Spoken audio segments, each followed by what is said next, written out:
Nothing prepared you for the size of the But boat. there's been lots of injuries besides. I was in the engine works for a while. Very well equipped it was. That's where we built the triple expansion engines. 2 of them, each as high as a 3-story house. I worked in a frame bending shop. You had heat steel beams in the furnace, then hook them onto slabs with cast iron and hammer them curved. It was skilled work. You had to bend them more than you needed because the frame straightened out a little when it cooled.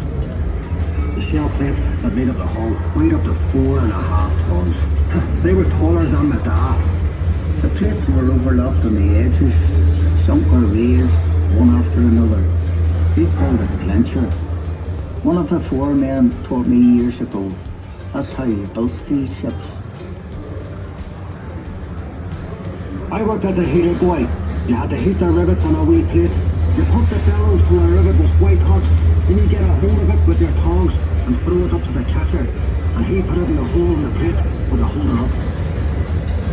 There were 2 of us on the other side of the plate with the holder up. We had to hammer the rivet so it filled the hole before it turned dull right.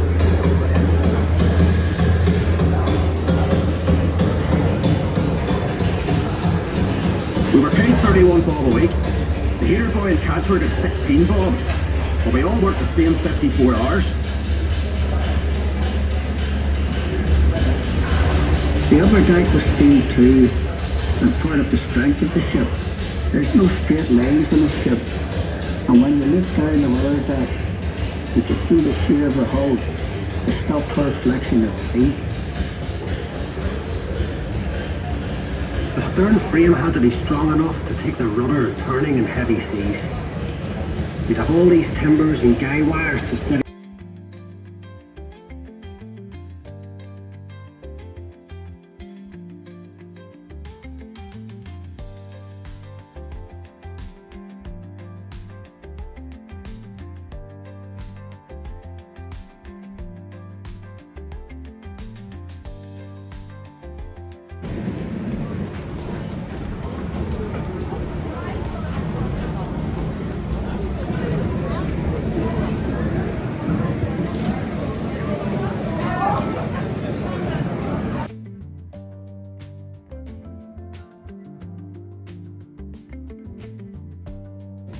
So guys, right now this is the Titanic.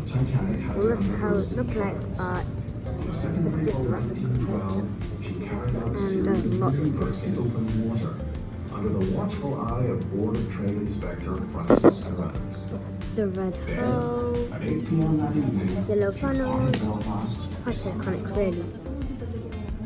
she was preceded by a considerable well-dressed environment.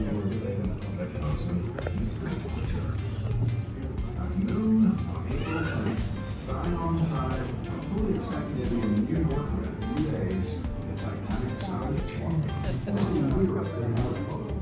transforming a massive hull into a sumptuously appointed liner described by the White Star Line as a queen of the ocean. By March 1912, Titanic was ready for her maiden voyage. For Belfast.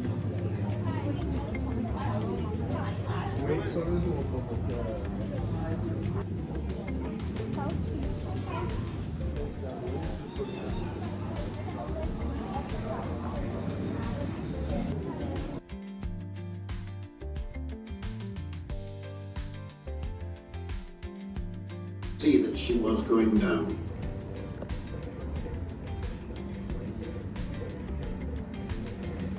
Slowly she reared up on end, till at last she was ebbed quietly.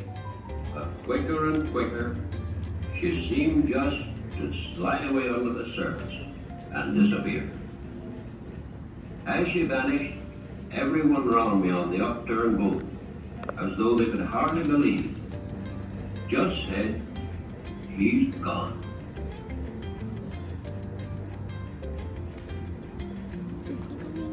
And so, presently about 1:30, silence.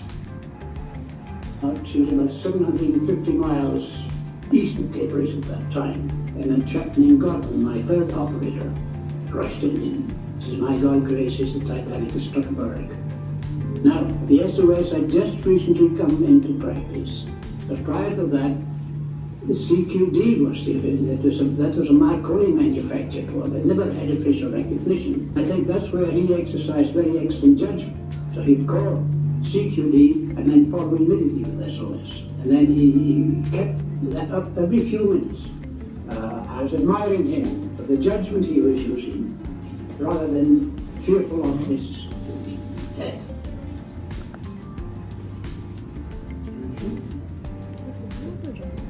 Just before going to my stateroom, there was a bump.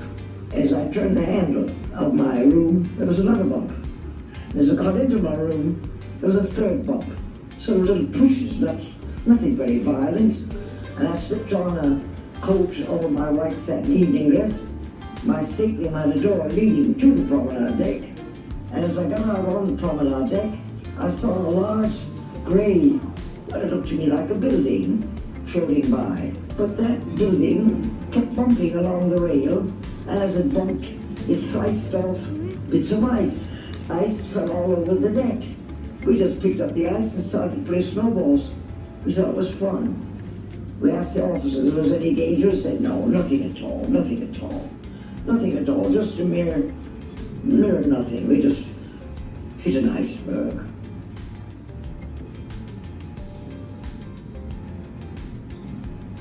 It wasn't long before Boxall, fourth officer, poked his head round my door and said, "You know we've struck an iceberg."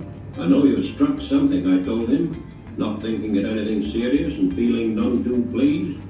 Then he said, "The water's up to F deck in the mail room."